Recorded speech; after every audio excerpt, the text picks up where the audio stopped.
નમસ્કાર, મંતવ્ય ન્યૂઝમાં આપનું સ્વાગત છે અને હું છું આપની સાથે હિરલ। કોલકાતાની આરજીકર મેડિકલ કોલેજમાં જુનિયર મહિલા રેસિડેન્ટ ડોક્ટર પર સામૂહિક દુષ્કર્મ અને હત્યાની ઘટનાના વિરોધમાં રેસિડેન્ટ ડોક્ટરોની અનિશ્ચિત મુદ્દતની હડતાળ ચાલુ રહેશે। તે જ સમયે આઈએમએ શનિવારે દેશભરની સરકારી અને ખાનગી હોસ્પિટલોમાં હડતાળ પર જવાનો નિર્ણય લીધો છે। રેસિડેન્ટ ડોક્ટરોના સંગઠનોએ કહ્યું છે કે બંગાળ સરકાર ડોક્ટરો અને આરોગ્ય કર્મચારીઓની સુરક્ષા આપવામાં નિષ્ફળ રહી છે। ફાઇમાએ શનિવારે સાંજે 5 વાગે લેડી હાર્ડિસ મેડિકલ કોલેજથી જંતર મંતર સુધી કેન્ડલ માર્ચની જાહેરાત કરી છે, જેમાં દિલ્હીની તમામ સરકારી હોસ્પિટલોના ડોક્ટરો ભાગ લેશે। બંને સંગઠનોએ ઇન્ડિયન મેડિકલ એસોસિએશન અને દિલ્હી મેડિકલ એસોસિએશનને પણ આ કેન્ડલ માર્ચમાં ભાગ લેવા માટે અપીલ કરી છે। આ કારણોસર ખાનગી હોસ્પિટલોના ડોક્ટરો પણ તેમાં ભાગ લઈ શકે છે।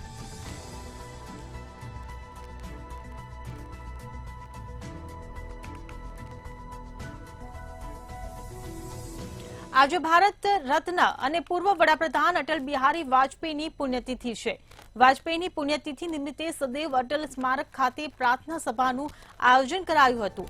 આ પ્રસંગે વડાપ્રધાન નરેન્દ્ર મોદી અને રાષ્ટ્રપતિ દ્રૌપદી મુર્મુએ તેમના સ્મારક સદૈવ અટલ પર શ્રદ્ધાંજલિ અર્પણ કરી હતી, તેમજ ભાજપના નેતાઓએ પણ પૂર્વ પીએમને શ્રદ્ધાંજલિ આપી હતી। જ્યારે વાજપેયીની દત્તક પુત્રી નિમિતા કૌલ ભટ્ટાચાર્ય પણ પ્રાર્થના સભામાં સામેલ થયા હતા। વાજપેયીનું અવસાન 16 ઓગસ્ટ 2018ના રોજ દિલ્હીની એમ્સ હોસ્પિટલમાં થયું હતું।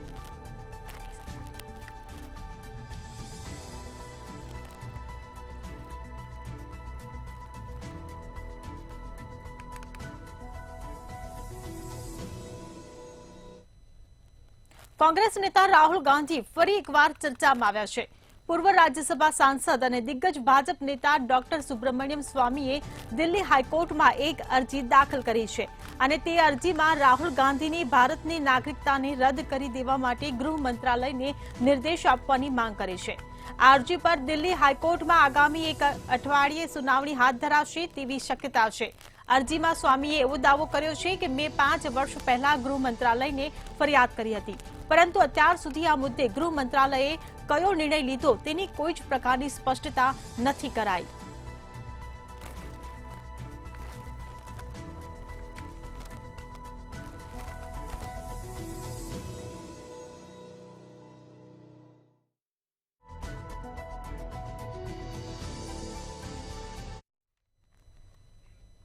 ઉત્તર પ્રદેશના મુખ્યમંત્રી યોગી આદિત્યનાથે 2 દિવસ પહેલા પાકિસ્તાનના અસ્તિત્વ પર ટિપ્પણી કરી હતી અને તેના પર સપાના વડા અને સાંસદ અખિલેશ યાદવે યોગી પર નિશાન સાધ્યું હતું। ઉલ્લેખનીય છે કે 15મી ઓગસ્ટે દેશના 78મા સ્વતંત્રતા દિવસ પર ઉત્તર પ્રદેશના મુખ્યાલયમાં આયોજિત કાર્યક્રમમાં સપાના વડા અને સાંસદ અખિલેશ યાદવે કહ્યું કે દેશની સરહદો અસુરક્ષિત છે, પાડોશી દેશો સાથેના સંબંધો બગડ્યા છે, દરરોજ આતંકી હુમલામાં જવાનોના જીવ જાય છે। આપણે વિચારવું પડશે કે સરહદો કેવી રીતે સુરક્ષિત કરવી। પાડોશી દેશમાં જે બન્યું છે તેના સંદર્ભમાં આપણા મુખ્યમંત્રી તેજ ગતિએ દોડી રહ્યા છે। દિલ્હીથી સમાચાર આવ્યા છે કે આપણે આ મામલે આગળ આવવું જોઈએ। હવે તેઓ મુખ્યમંત્રી તરીકે વિદેશ નીતિ પર ભાષણ આપી રહ્યા છે। સાથે કહ્યું, ભાજપે પહેલા જમ્મુ કાશ્મીર વિધાનસભામાં ખાલી પડેલી 24 બેઠકો ભરવી જોઈએ, પછી કોઈ અન્ય દેશના ભારતમાં વિલીનીકરણની વાત કરવી જોઈએ।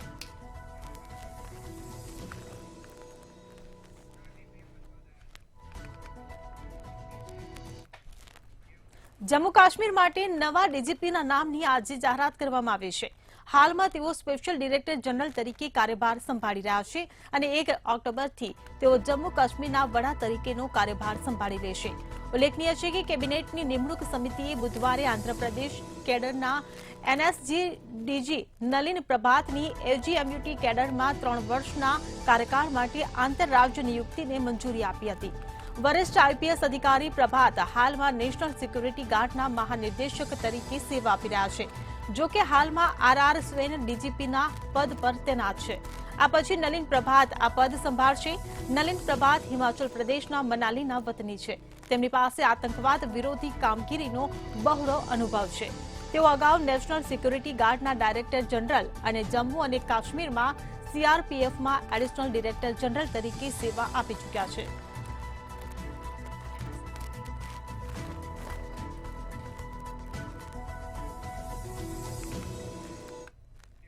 જમ્મુ કાશ્મીરમાંથી 370ની કલમ હટાવ્યા બાદ હવે વિધાનસભાની ચૂંટણી યોજાશે. જમ્મુ કાશ્મીરમાં 10 વર્ષ બાદ વિધાનસભાની ચૂંટણી યોજાવા જઈ રહી છે. જમ્મુ કાશ્મીરમાં છેલ્લી વખત 2014માં ચૂંટણી થઈ હતી. જમ્મુ કાશ્મીરમાં વિધાનસભાની ચૂંટણી 3 તબક્કામાં યોજાશે, જેમાં 18 સપ્ટેમ્બર, 25 સપ્ટેમ્બર અને 1 ઓક્ટોબરે મતદાન થશે. તો 4 ઓક્ટોબરે મતગણતરી હાથ ધરવામાં આવશે. ગયા વર્ષે ચૂંટણી પંચે કલમ 370 હટાવવાના નિર્ણયને યથાવત રાખતા કેન્દ્ર સરકારને જમ્મુ કાશ્મીરમાં 30 સપ્ટેમ્બર સુધીમાં વિધાનસભા ચૂંટણી કરાવવાનો આદેશ આપ્યો હતો. જમ્મુ કાશ્મીરમાં વિધાનસભા બેઠકોની સંખ્યા વધીને 90 થઈ ગઈ છે. હવે જમ્મુમાં 43 અને કાશ્મીરમાં 47 સીટો હશે. પીઓકે માટે માત્ર 24 સીટો આરક્ષિત છે. અહીં ચૂંટણી થઈ શકે નહીં, જ્યારે લદ્દાખમાં વિધાનસભા નથી. આ રીતે કુલ 114 બેઠકો છે, જેમાંથી 90 બેઠકો પર ચૂંટણી યોજાશે.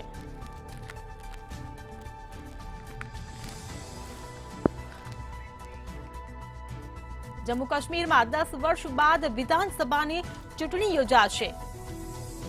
જમ્મુ કાશ્મીરમાં 10 વર્ષ બાદ વિધાનસભાની ચૂંટણી યોજાવા જઈ રહી છે. 3 તબક્કામાં ચૂંટણી યોજાશે. ચૂંટણી પંચે કલમ 370 હટાવવાના નિર્ણયને યથાવત રાખ્યો જમ્મુ કાશ્મીરમાં. ત્યારે હવે વિધાનસભાની ચૂંટણી યોજાશે.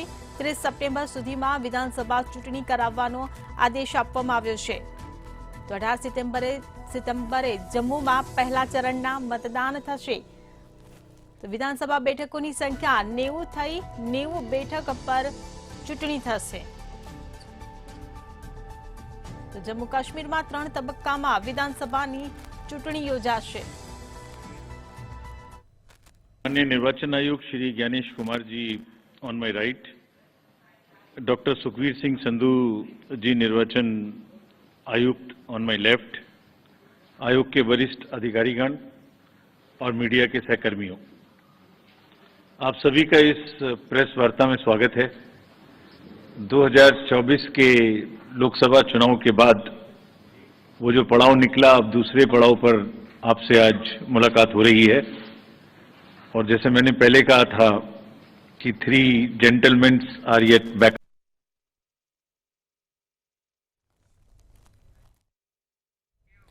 ઈસરોએ આજે ફરી એકવાર ઇતિહાસ રચ્યો છે, જેમાં પૃથ્વી પર નજર રાખવા માટે EOS-8 સેટેલાઇટનું સફળ લોન્ચિંગ કરાયું છે. શ્રી હરિકોટાના સતીશ ધવન સ્પેસ સેન્ટરથી આ સેટેલાઇટને લોન્ચ કરાયું છે. આ રોકેટની અંદર દેશની નવી અર્થ ઓબ્ઝર્વેશન સેટેલાઇટ EOS-8 લોન્ચ કરાયું છે અને એક નાનો સેટેલાઇટ SRO ડોમેસેટ પેસેન્જર સેટેલાઇટને રોકેટ સાથે મોકલવામાં આવ્યો છે. આ બંને ઉપગ્રહો પૃથ્વીથી 475 કિલોમીટરની ઊંચાઈ પર સ્થિત ગોળાકાર ભ્રમણ કક્ષામાં ચક્કર લગાવશે. ત્યારે આ ઉપગ્રહની મદદથી પર્યાવરણની દેખરેખ, ડિઝાસ્ટર મેનેજમેન્ટ, કુદરતી આફતો જેવી કે ભૂકંપ, સુનામી વગેરેની વિશે માહિતી મળી શકશે.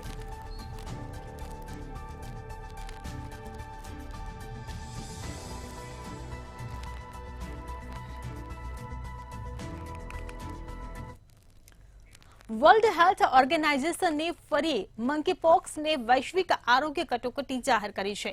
કોંગોમાં આ વાયરસ ફાટી નીકળ્યા બાદ આ નિર્ણય લેવામાં આવ્યો છે. એમપોક્સ ચેપ ભયજનક દરે ફેલાઈ રહ્યો છે. આ વર્ષે મંકીપોક્સના 17,000થી વધુ કેસ નોંધાયા છે અને 500થી વધુ મૃત્યુ થયા છે. કોંગોના પડોશી દેશોમાં પણ એમપોક્સ ફેલાઈ ગયો છે. છેલ્લા 2 વર્ષમાં આ બીજી વખત છે જ્યારે આ મંકીપોક્સને વૈશ્વિક આરોગ્ય કટોકટી જાહેર કરવામાં આવી છે. કોંગો સહિત 13 આફ્રિકન દેશોમાં આ રોગ ફેલાઈ રહ્યો છે. મંકીપોક્સનો પ્રથમ કેસ સ્વીડનમાં નોંધાયો છે. WHOએ પુષ્ટિ કરી છે કે આફ્રિકાની બહાર મંકીપોક્સનો આ પહેલો કેસ છે.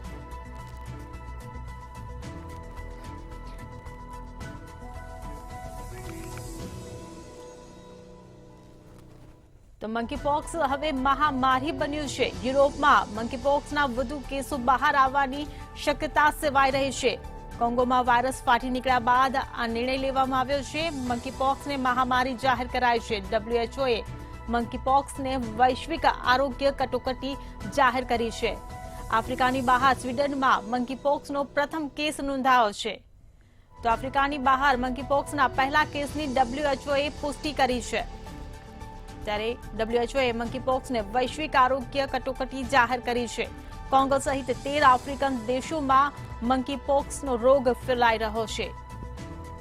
ત્યારે કોંગો સહિત 13 આફ્રિકન દેશોમાં મંકીપોક્સના કેસ નોંધાઈ રહ્યા છે.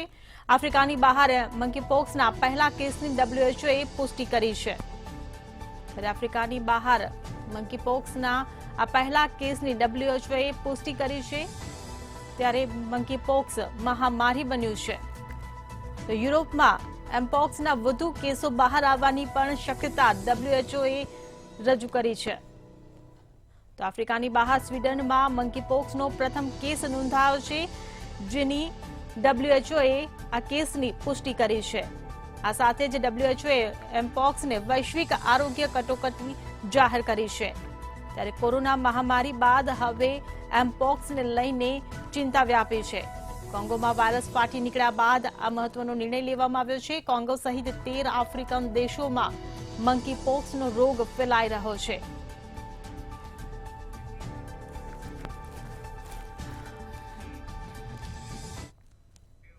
આ વર્ષે ચોમાસાની ઋતુમાં દેશના અનેક વિસ્તારોમાં ભારે વરસાદને પગલે ભૂસ્ખલનની ઘટના બની છે, જેમાં વાયનાડ અને કેદારનાથમાં ભારે તારાજી સર્જાઈ છે.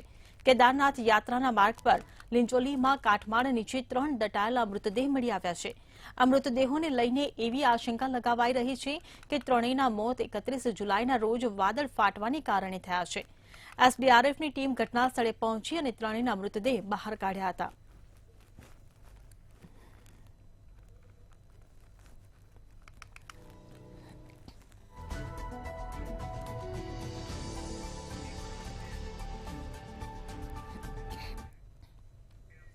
અત્યાર સુધીમાં વરસાદે પહાડોથી લઈને મેદાની વિસ્તારોમાં ભારે તારાજી સર્જી છે. ભારતીય હવામાન વિભાગે પર્વતોથી મેદાનો સુધી વરસાદની આગાહી કરી છે. આ અઠવાડિયે દિલ્હી, કેરળ, ઓડિશા, હિમાચલ પ્રદેશ અને ઉત્તરાખંડ સહિત ઘણા રાજ્યોમાં વરસાદની આગાહી કરવામાં આવી છે. તે જ સમયે 21 ઓગસ્ટ સુધી દિલ્હી એનસીઆરમાં વાવાઝોડા સાથે હળવોથી મધ્યમ વરસાદ પડશે. ભારતીય હવામાન વિભાગે કેરળના 2 જિલ્લા વાયનાડ અને કોઝિકોડમાં આવતીકાલે ઓરેન્જ એલર્ટ જાહેર કર્યું છે. બાકીના 12 જિલ્લામાં યલો એલર્ટ જારી કરવામાં આવ્યું છે. આઈએમડીએ માછીમારોને 15 થી 19 ઓગસ્ટ સુધી કેરળ, લક્ષદ્વીપ, કર્ણાટકના દરિયાકાંઠાના વિસ્તારમાં માછીમારીની પ્રવૃત્તિઓ ટાળવાની સલાહ આપી છે.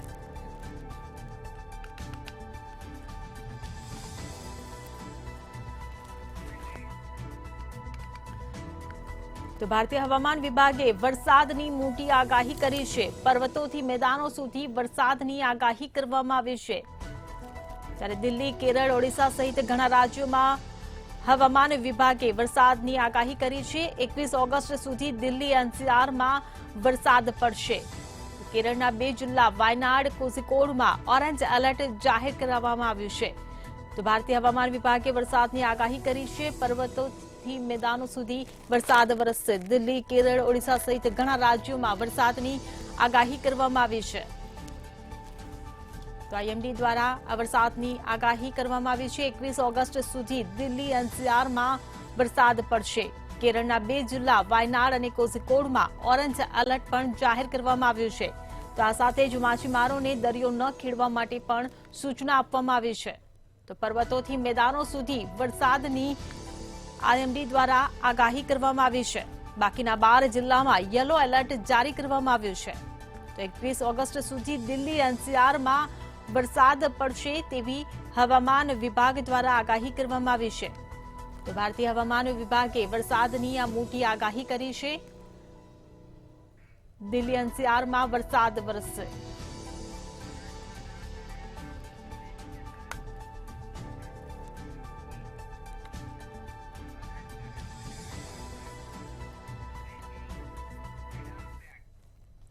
બનાસકાંઠામાંથી ચરસ ઝડપાયું છે. બનાસકાંઠાથી આ સમાચાર સામે આવી રહ્યા છે. બનાસકાંઠાના ધાનેરા પોલીસ સ્ટેશન હદમાંથી ચરસ ઝડપાયું છે. એસઓજીએ બાતમીના આધારે રિક્ષામાંથી ચરસ ઝડપી પાડ્યું છે. તો ચરસ ઝડપાવાનો સિલસિલો યથાવત જોવા મળી રહ્યો છે. રિક્ષા ચરસ સાથે 2 આરોપીની એસઓજી દ્વારા અટકાયત કરવામાં આવી છે. 12,84,450 રૂપિયા ચરસ સાથે ટોટલ મુદ્દામાલ 15,47,000 થી વધુ જપ્ત કરવામાં આવ્યું છે. બોર્ડર વિસ્તારમાં ડ્રગ્સનું પ્રમાણ વધતા પોલીસ સતર્ક થઈ છે. બનાસકાંઠાથી આ સમાચાર મળી રહ્યા છે. ધાનેરા પોલીસ સ્ટેશન હદથી ચરસ ઝડપાયું છે. તો એસઓજીએ બાતમીના આધારે રેડ પાડી હતી અને રિક્ષામાંથી ચરસ ઝડપી પાડ્યું છે. રિક્ષા ચરસ સાથે 2 આરોપીની અટકાયત પણ એસઓજી દ્વારા કરવામાં આવી છે. 12,84,450 રૂપિયા ચરસ સાથે ટોટલ મુદ્દામાલ 15,47,760 જપ્ત કરવામાં આવ્યા છે. બોર્ડર વિસ્તારમાં ડ્રગ્સનું પ્રમાણ વધતા પોલીસ એક્શન મોડમાં જોવા મળી રહી છે.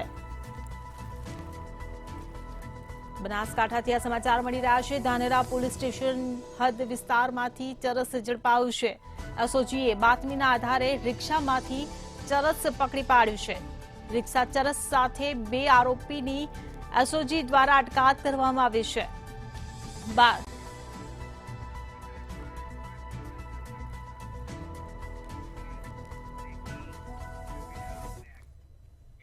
બોટાદમાંથી શ્વાનનો આતંક સામે આવ્યો છે. તો બોટાદથી આ સમાચાર સામે આવી રહ્યા છે. બોટાદમાં શ્વાનનો આતંક યથાવત જોવા મળી રહ્યો છે. વધુ એક વખત શ્વાનનો આતંક સામે આવ્યો છે. શહેરના ઢાકણિયા રોડ પર 10 લોકોને શ્વાને બચકા ભર્યા. ઈજાગ્રસ્તોને સારવાર માટે સોનાવાલા હોસ્પિટલ ખાતે ખસેડવામાં આવ્યા છે. તો હડકવાની રસી અભાવે ભાવનગર સારવાર માટે મોકલવામાં આવ્યા છે. રસીના અભાવે આરોગ્ય વિભાગની બેદરકારી સામે આવી છે. તો શ્વાનનો આતંક યથાવત જોવા મળી રહ્યો છે. બોટાદમાં વધુ એક વખત શ્વાનનો આતંક સામે આવ્યો છે. શહેરના ઢાકણિયા રોડ પર 10 લોકોને શ્વાને બચકા ભર્યા હોવાની ઘટના સામે આવી છે. ત્યારે તમામ ઈજાગ્રસ્તોને સારવાર માટે સોનાવાલા હોસ્પિટલ ખાતે ખસેડવામાં આવ્યા છે. ત્યારે હડકવાની રસીના અભાવે તેઓને ભાવનગર સારવાર માટે રિફર કરવામાં આવ્યા છે. રસીના અભાવે આરોગ્ય વિભાગની બેદરકારી સામે આવી છે. બોટાદ શહેરમાં હડકાયા શ્વાનનો ફરી આવ્યો આતંક સામે. આપ જે પ્રમાણે દર્શી રહ્યા છો તે પ્રમાણે આ સરકારી સોનાવાલા હોસ્પિટલના છે. જે પ્રમાણે આ બોટાદની સરકારી હોસ્પિટલ જ્યાં તમામ ઈજાગ્રસ્તોને લાવવામાં આવ્યા હતા ત્યારબાદ તેઓને ભાવનગર ખાતે રિફર કરવામાં આવ્યા છે. 8 દિવસ પહેલા ઢાકણિયા રોડ ઉપર હડકાયા શ્વાને 7 લોકોને બચકા ભર્યા હતા. ત્યારે આજે તે જ વિસ્તારના ફરી હડકાયા શ્વાનનો આતંક આવ્યો સામે અને 10 લોકોને હડકાયા શ્વાને બચકા ભરાતા ગંભીર ઇજાઓ પહોંચતા તમામ ઇજાગ્રસ્તોને સારવાર માટે હોસ્પિટલ ખસેડવામાં આવ્યા હતા. પરંતુ બોટાદની સરકારી હોસ્પિટલમાં હડકાયા શ્વાનની રસી ન હોવાથી તમામને ભાવનગર ખાતે રિફર કરવામાં આવ્યા છે. યાસીન માતડ, બોટાદ.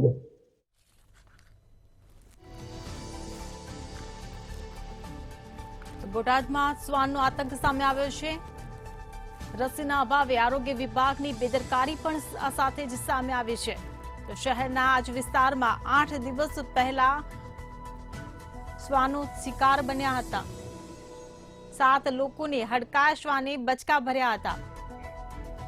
રાજુભાઈ અર્જનભાઈ સોલંકી, બોટાદ, રાજાકૃષ્ણ 2. અહીંયા બોટાદ ને જિલ્લો તો જાહેર કરી દીધો છે, પણ અહીંયા કોઈ સગવડતા નથી હડકાયા કૂતરા કરડવા માટેની રસી માટે. તો અત્યારે 8 થી 10 જણાને 1 કલાકમાં હડકાયું કૂતરું કરડ્યું છે, બરોબર. તો અહીંયા કોઈ સારવાર આપી નથી અને અમને ભાવનગર લાલ દવાખાને જવા માટે કીધું છે. તો અમારે 8 થી 10 જણાને લાલ દવાખાને જવું પડે, એ તકલીફ ભોગવી. એના કરતા સરકારશ્રી એવા પગલા લે તો બોટાદમાં સોનાવાલામાં એ ડોઝ આપે. વારંવાર અમારે આવી અવારનવાર તકલીફો પડે છે. તો જિલ્લો જાહેર કરી દીધો છે તો એનો મતલબ એવો થઈ ગયો ને કે બધું ચાલ્યા કરે. અમારે ભાવનગર એક રસી હાટું જવાનું, આમાં કેટલી બધી અમારી હેરાનગતિને તકલીફ પડે. તો કોઈ સરકારશ્રીને અપીલ છે કે આ એક અમારા માટે સગવડતા કરી આપે. બધા સરખા માણસો ન હોય, નાના માણસો હોય, એની પાસે ભાડું ન હોય, ટાઈમ ન હોય, પૈસા ન હોય, એ બધું સરકારશ્રીને જોવાનું રહેશે.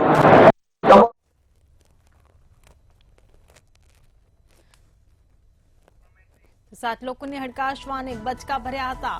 ઈજાગ્રસ્તોને સારવાર માટે સોનાવાલા હોસ્પિટલ ખાતે ખસેડવામાં આવ્યા છે. ત્યારે હડકવાની રસીના અભાવે ભાવનગર સારવાર માટે રિફર કરવામાં આવ્યા છે. તો રસીના અભાવે આરોગ્ય વિભાગની બેદરકારી પણ સામે આવી છે. તો બોટાદમાં શ્વાનનો આતંક યથાવત જોવા મળી રહ્યો છે.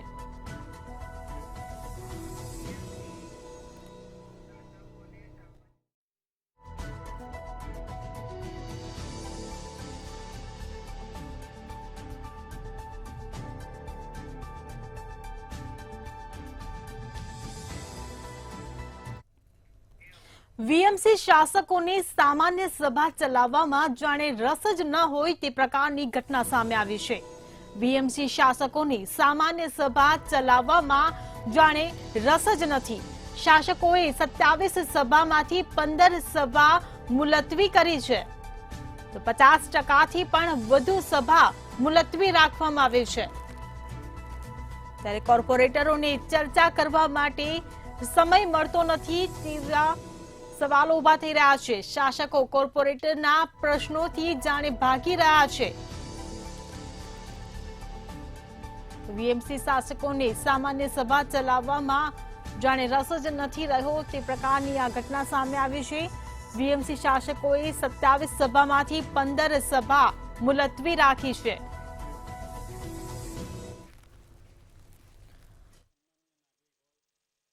સન્માનીય પદ પર રહેલી વ્યક્તિ હોય એને શ્રદ્ધાંજલિ આપી આપણી એક પરંપરા પણ છે. એ પરંપરા વર્ષોથી વડોદરા મહાનગરમાં ચાલી રહી છે. પણ સાથે સાથે વડોદરા શહેરના નાગરિકોને લગતી જે સમસ્યાઓ હોય, એમના વિકાસમાં જે દરખાસ્તો આવતી હોય કામ માટેની, એ પણ ક્યાંક ને ક્યાંક અટવાતી હતી. અમને જે પ્રણાલિકા છે એ બંધ કરવા માટે અમે કોઈ પણ પ્રકારનો લેટર નથી લખ્યો. અમે ફક્ત એટલું લખ્યું છે કે જ્યારે અમે હયાત ના આવીએ, અમારું મૃત્યુ થાય ત્યારે આ સભા મુલતવી ના કરવી જોઈએ. એટલું અમે માન્ય મેયરશ્રીનું ધ્યાન દોર્યું છે. કારણ કે ક્યાંક આજે 27 સભામાંથી જ્યારે 15 સભા મુલતવી થતી હોય, 50% ઉપરની સભાઓ, ત્યારે વિસ્તારના પ્રશ્નો પણ હોય છે, દરખાસ્તો પણ હોય છે, અને બધી જ રીતે વડોદરા શહેરના નાગરિકોને ક્યાંક ને ક્યાંક એમના કામો ના થતા હોય એવું ધ્યાનમાં આવ્યું હતું. એટલે અમે ચારેય કાઉન્સિલરોએ આજે માન્ય મેયરશ્રીને લખીને આપ્યું છે કે અમને પરંપરાથી કોઈ વાંધો નથી, જે પરંપરા છે એ જાળવી રાખજો, પણ જ્યારે અમારું મૃત્યુ થાય ત્યારે આ સભા મુલતવી ના કરતા ફક્ત 5 મિનિટનું મૌન પાળીને આ સભાને આપ આગળ ચલાવશો. વિસ્તારના વિકાસની, વડોદરા શહેરના વિકાસની માટે અમે આપ એક નિર્ણય લીધો છે. 27માંથી 15 સભા મુલતવી રહી, એટલા માટે આજે અમે એક લેટર આપ્યો છે કે જ્યારે અમારું પોતાનું મૃત્યુ થાય ત્યારે 5 મિનિટનું મૌન પાડી અને સભાને કન્ટિન્યુ ચાલુ રાખે. કારણ કે જે રીતે વિકાસ વિસ્તારના કામો આપણે મૂક્યા હોય એની મંજૂરીના કારણે વિકાસ રૂંધાય છે, તો એના કારણે જલ્દીથી કામો થાય. એટલે હું એવું માનું કે 5 મિનિટ મૌનથી સભા ચાલુ રાખવી જોઈએ. જો સભામાં રજૂઆત કરવાથી જ કામો થાય છે એવું નથી. કામો તમારા એમનામ પણ તમે રજૂઆત કરો તો થતા જ હોય છે, પરંતુ બધા કાઉન્સિલરોની જો આ વિચાર હશે તો સર્વાનુમતે બેસીને નક્કી કરી અને આગામી દિવસોમાં આ પરંપરા બદલવી કે નહીં એનો નિર્ણય કરીશું. એમની ભાવના સાથે ચોક્કસ સહેમત છું, but is not a question of individual choice. એક કાઉન્સિલર, એમ તો ચિરાગભાઈ ઝવેરીના વાઇફે બી રિક્વેસ્ટ કરેલી કે સભા મુલતવી ના કરતા, પણ એક પ્રણાલિકા જ્યારે વર્ષોથી થતી હોય તો એક ઇન્ડિવિજ્યુઅલ માટે ચેન્જ બી ના થાય અને આ કોઈ પોલિટિસાઇઝ કરવાની વસ્તુ બી નથી. ત્યારે એક પોલિસી લેવલ ડિસિઝન તમામ માટે જ હોય અને એ પોલિસી લેવલ ડિસિઝન તમામે ભેગા થઈને લેવું પડે. ઇન્ડિવિજ્યુઅલી કોઈ લેટર લખે તો કોઈ વધારે સારું કે કોઈ ખરાબ નથી થતું, પણ આનો એક હવે ટાઈમ ડિમાન્ડ કરી રહ્યું છે કે એક આનું હવે ડિસિઝન લેવાય જેથી કરીને શહેરના કામો ના અટવાય. તો અમરેલીથી મહત્વના સમાચાર. અમરેલીમાં પીજીવીસીએલના પ્રશ્નોનું નિરાકરણ આવશે. તો અમરેલીથી આ સમાચાર મળી રહ્યા છે. પીજીવીસીએલના પ્રશ્નોનું નિરાકરણ આવશે. તો વડિયા પટેલ વાડી ખાતે પીજીવીસીએલ દ્વારા કાર્યક્રમ યોજાયો હતો. ત્યારે વડિયા અને કુકાવાવ સરકારી યોજનાનો લાભ મળશે. વડિયાથી આઈડીડીએસ એલડીસી કેબલ નાખવા શરૂ કરાયા. એમપી ભરત સુતરિયા અને દંડક કૌશિક વેકરિયાને હસ્તે મુહૂર્ત કરવામાં આવ્યું. ત્યારે અમરેલીથી આ સમાચાર મળી રહ્યા છે. પીજીવીસીએલના પ્રશ્નોનું હવે નિરાકરણ આવશે.